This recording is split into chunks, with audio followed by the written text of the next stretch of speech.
Oh, great. Okay.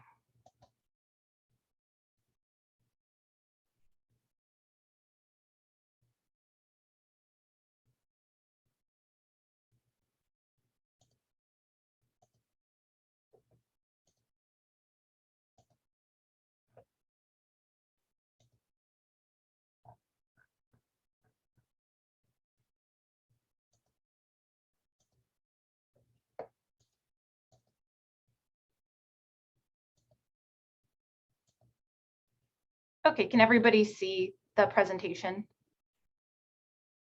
Yeah, okay, awesome. Fantastic. Great. Sorry, I'm not sure what this thing is. Oops. Okay. It is, great. Kelly, it is on like the presenter view. So we see like the notes and like the next slide thing. If you, Okay. if you care.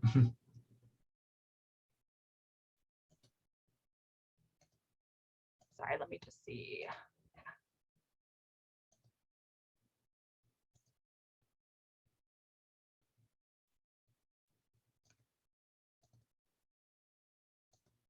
Huh.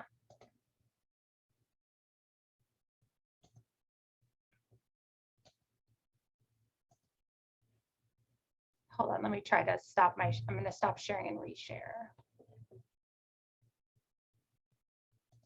Does it look okay now? Now it just looks like it's not it's not on like the view slideshow view. It's like how Dina had it earlier. Oh, how weird. Okay, sorry, I'm going to try one more time. Yeah.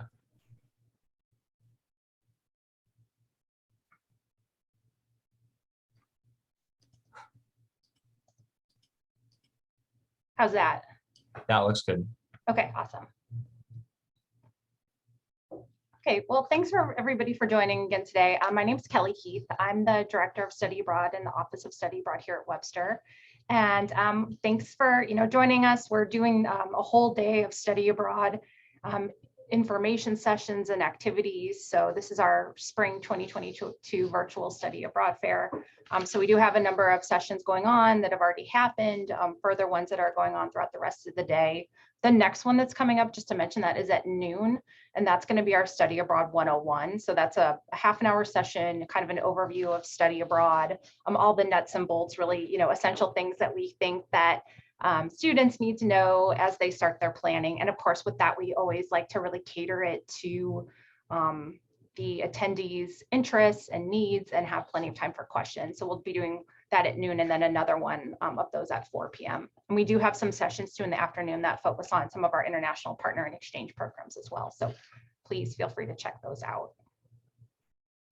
So we are here today at this time to talk about fall break programs. So these are our short-term faculty-led programs. They are either, in terms of their semester-long courses that are either online or in person for the course delivery portion. And they do have a study abroad experience embedded. So that would be your fall break period. So during, mid-October. So you would be in the course for the semester, and then you would be traveling with your program over that fall break period. And we really try to maximize the time that you are, with your group. So usually like leaving that a lot of times that Friday before or Saturday, right when spring break starts, just so you can, again, maximize the time that you're on your program and get to do as much as possible in your destination. So the nice thing about these programs too, that I find working with students, is that the tuition is built into your semester flat fee. So if you're a full-time student, then these courses would not cost you anything additional for tuition. Also, you can use, your state, your federal, your institutional aid towards the cost, because it's going towards your flat fee. For your tuition. If you're a part-time student, you would pay the per credit hour rate, which I think is $450 a credit. And then the other thing we like to make sure that is that there are some additional fees for going on these programs. So we charge what we call a program fee, and that's going to cover a lot of your on-site experience. So it's going to cover your housing, it's going to cover at least some of your meals, and it's going to cover all of the program activities. So, doing museum visits, things like that would be covered in that cost. And then the other thing that's a cost as well is the airfare. So depending on where you're going, we'll try to make that, we make the information available on what the estimated amount for airfare is to your destination. So you can kind of look at that and budget that into your programming. And on occasion, we sometimes try to do group flights. So we can let you know if that's going to be an option or not for the program that you're going on. And in that case, the airfare gets charged to your bill. And then we do have both international and domestic locations that we offer for short-term faculty led. You can see the locations in this yellow box right here. So we have a program going to Accra, Ghana, hosted by our Webster, Ghana campus. And then Dr. Kingston's program to Washington, DC.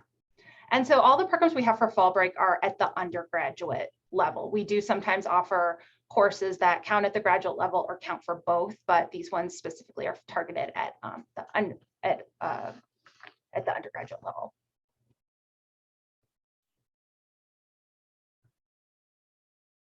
Great. So actually, I'm going to go ahead and turn it over to Dr. Kingston, who's here to tell you about the Washington, DC program. Great. Thank you, Kelly. Sure. So this is our first time going to Washington, DC, and I'm really excited about it, but it's not my first time. I actually lived in DC and got my master's degree at American University, and we have a lot of Webster alumni who are in graduate programs and law schools and working in DC. So we thought it would be a really good fit to have an undergraduate course that spent some time there. The way this is set up is that the course is taking most of fall 1. We start a little bit later than the regular term because we're going to go a little bit later after our trip. But basically the course is an online class where we learn about a lot of the human rights background of the city of Washington, DC, including issues related to race and social inequality, political representation. You might be aware that the folks in Washington, DC are not represented in Congress. And so there's a lot of discussion in DC about political representation in the federal government.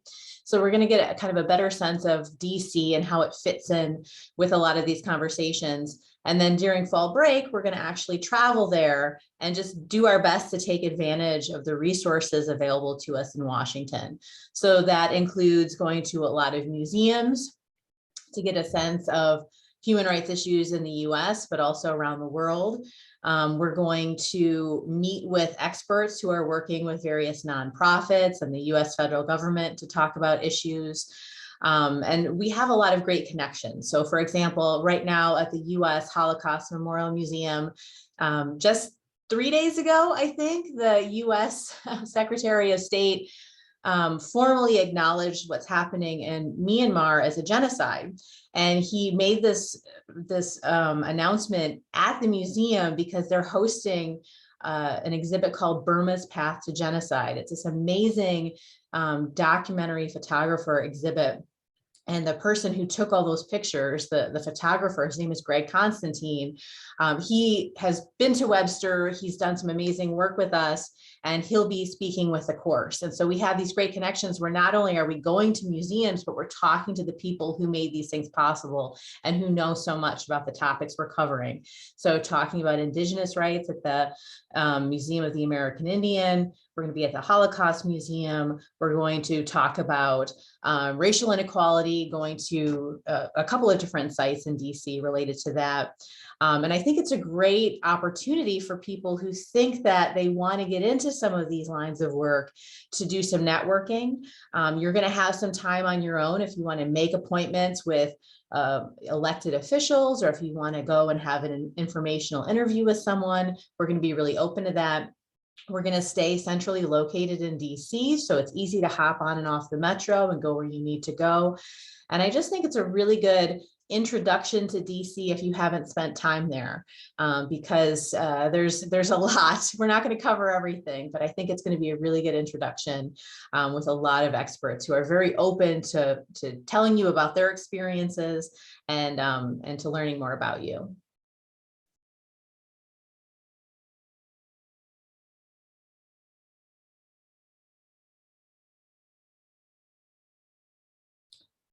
And the only thing maybe left to say is I know we're waiting on the program fee, and that's always a question on people's minds. Really, the main part of the program fee for Washington, D.C. is going to be our hotel expense. D.C. is not a cheap city to hang out in, but we've identified a couple of great hotels, very centrally located, one of which has a kitchenette. I thought that would be nice to have a place to make some food if you want to save some money on your food budget. But most of the places I'm talking about, the actual site visits, are going to be free. Thank you for your tax dollars, right? The Smithsonian is federally supported, for example. So the main costs are going to be lodging and of course your airplane ticket. But I will say if you're coming from St. Louis, it's not that hard to find a pretty good deal on airplane tickets from St. Louis to DC. And I'm happy to travel with folks if you're a little nervous about that, navigating the metro and all of that. We're going to make sure you're super comfortable. Is there anything else you want me to cover, Kelly? I realized I was on mute. Sorry. No, you're good. Can you talk about the maybe just about the course and kind of how it counts and how the course will be structured, because it's an online course, right? Sure. And I did just see a question about, yeah, this one is only offered at the undergraduate level. So that's a really good question. The course itself, it's an 8-week online course. And most of it is going to happen, as I said, in fall 1. So that's a possibility. If you're coming from a campus other than Webster Groves, that's not a problem. I really want us to build a strong foundation so that when we get to DC, we understand some of the dynamics related to the quadrants, the neighborhoods, for example. You can usually tell, for example, how much money folks have based on what quadrant of DC they live in. It's a very economically segregated place. And so thinking about some of these issues will help us, I think, better understand some of the tensions between these wealthy nonprofits and politicians and then folks who have lived in DC for generations. So the online course is going to be a lot of discussion forums where we get to know each other, where we respond to readings and videos and things like that. I will say that it's going to be an intensive course, of course, but I really want to stress that the bulk of your intellectual effort is going to be the trip. And so this is a trip that I want you to find very enjoyable and useful, but it is a course. And so it's not a vacation. We're going to be busy. And you are going to have some times to fit in things that you really want to do, but we are going to be pretty engaged together over the course of that fall break. We're going to cover a lot of ground. And then once we get back, I think there's about a week of the class online again after fall break, where you're going to turn in some assignments that are related to really your responses about what you learned on the trip. Everyone is going to have the opportunity to kind of focus on one aspect of the trip that they're really passionate about. Oh, and the course is coded. I'm a human rights professor, but I'm also an IR scholar. So the course is counted for the human rights program, which is HRTS, but it's also counted for human rights, sorry, not human rights, I just said that, international relations, which is INTL, and political science, which is POLT. So if you are looking at any of those programs, this will count for all of them. Yeah, and Faruza, are you a graduate student? You are. I know in the past, sometimes with our short-term faculty-led programs that are at the undergraduate level, if you talk to your advisor in your graduate program, they might be able to look at the course and see if there's like an elective credit it could fulfill, or they might be able to pursue different options with you. So I definitely recommend talk to your advisor in your grad program if you're interested in doing this program. Yeah, sometimes we can add extra assignments. I mean, that's not my call. That would be the program itself. But sometimes they're able to work with you a little on that. Yeah, and we have had a number of programs in the past where we've had undergraduate and graduate students, you know, going on to the same location, but again, doing, you know, different types of work.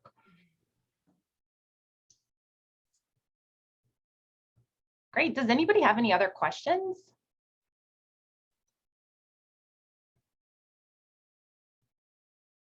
No. Okay, well, we have a website and a flyer about this program opportunity if you want to share any of it with your family, with your friends, so they can kind of take a look and just be in the know as well. And then like Dr. Kingston mentioned, we are in the final stages with setting the program fee. So as soon as that is available, we will post that on the website, so you can take a look. And then, I also wanted to mention, this is kind of in the last slide today, but the application deadline for fall break programs is April 15th. So if you think you would like to apply, just keep that application deadline in mind.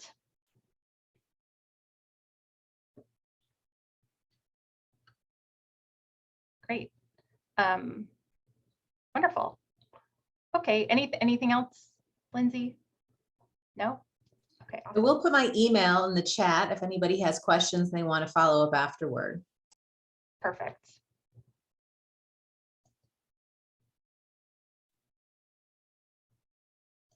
Okay, excellent. So shifting gears a little bit, just wanted to tell you all a bit about a new program that we have in Accra, Ghana, that is ISTL 1550, that is called Global Issues Through a West African Lens. So this program is actually led by, will be led by Dr. Emily Thompson from the Global Languages, Cultures, and Societies Department. Unfortunately, she wasn't able to join us today, but she has passed along some information that I'm going to share with you guys.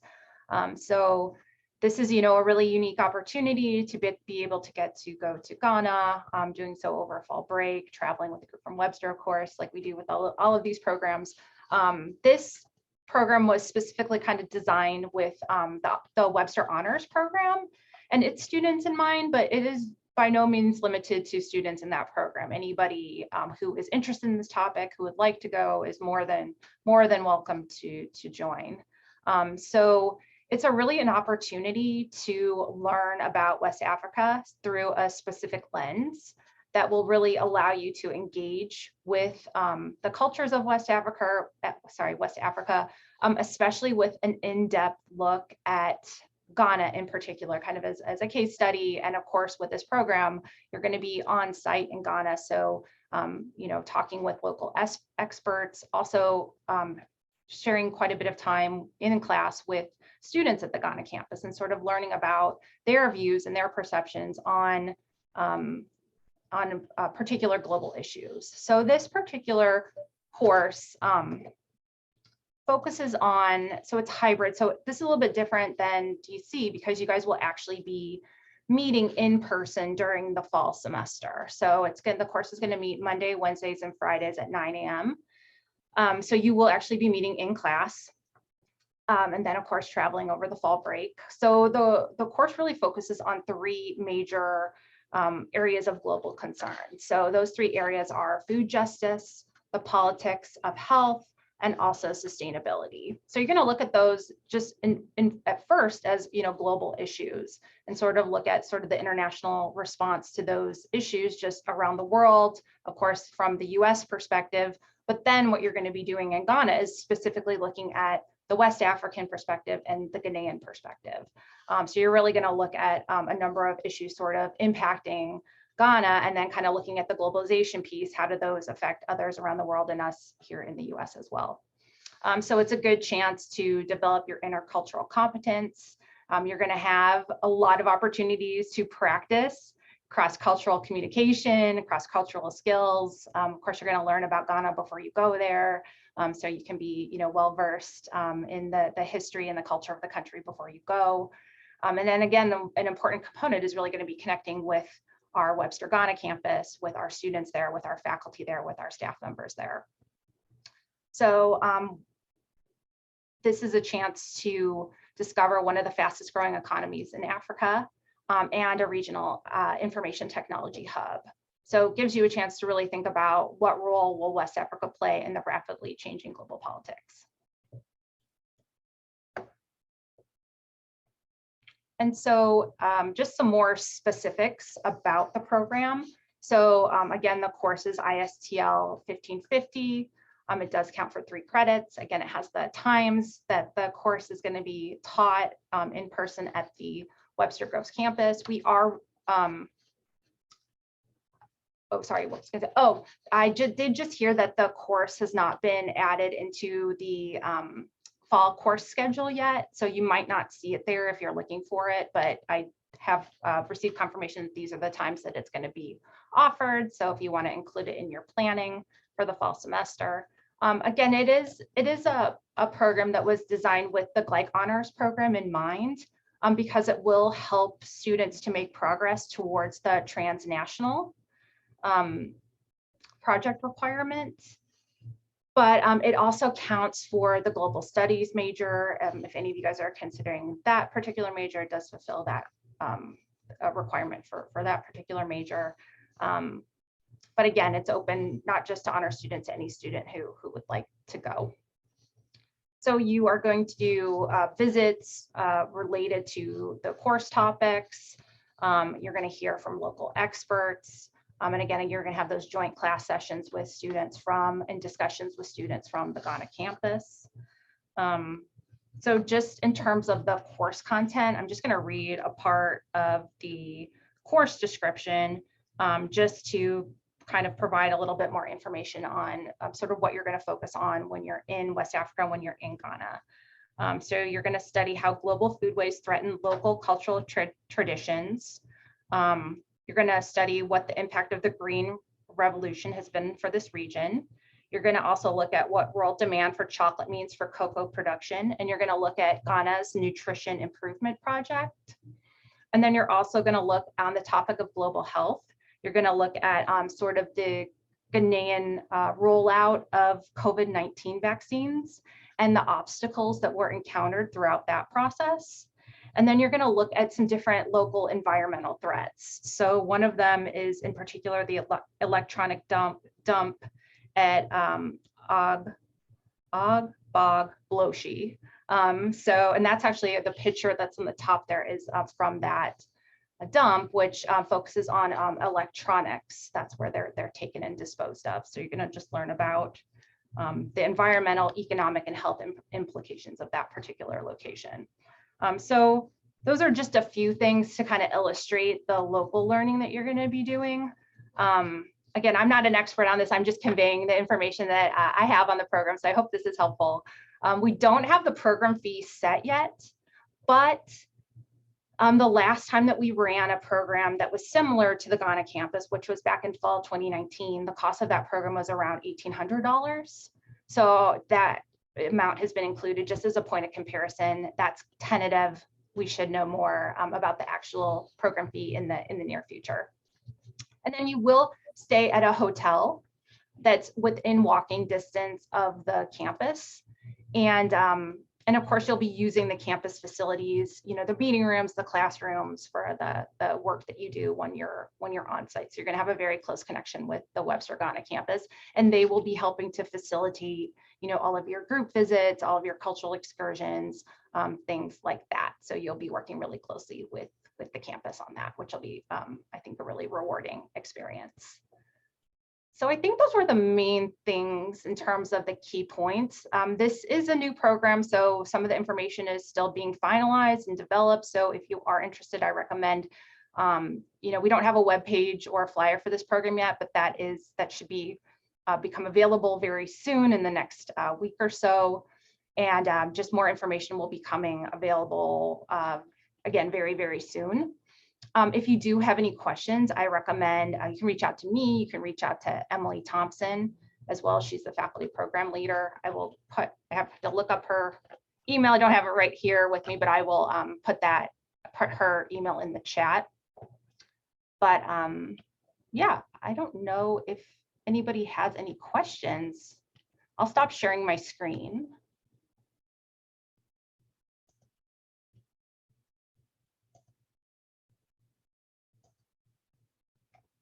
Did anybody have any questions?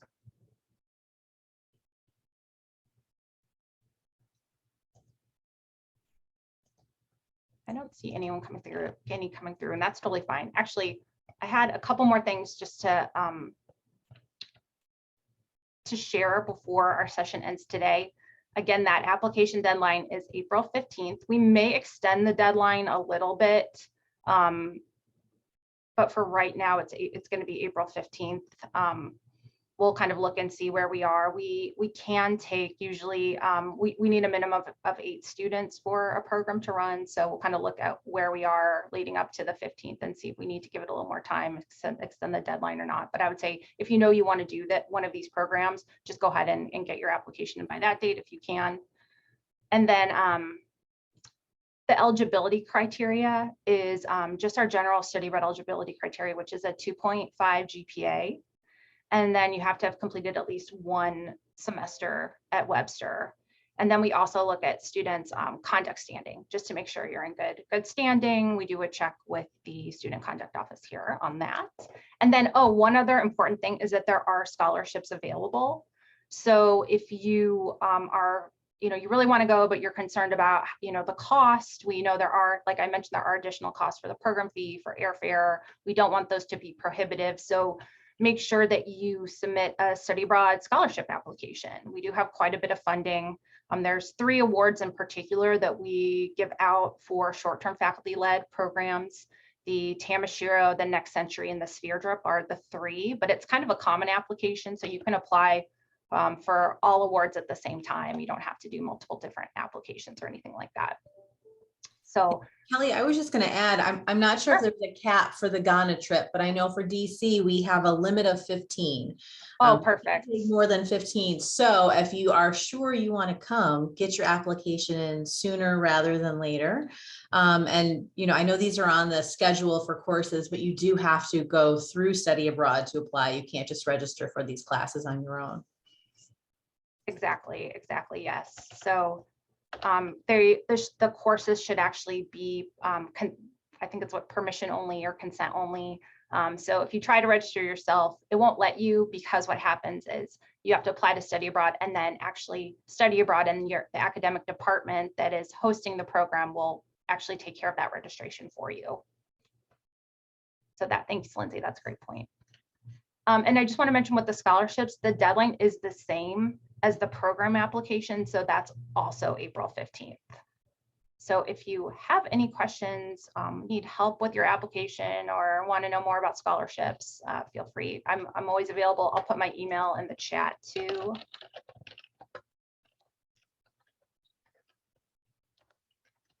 I did it fast enough. There you go. Okay, so you see Emily Thompson's email, and then I put my email in there too. And then I think Emily put hers as well. So, or sorry, Lindsay put hers as well. Okay, great. Well, unless anybody has any other questions, then we will just go ahead and end our session today. So thanks for your time. Enjoy.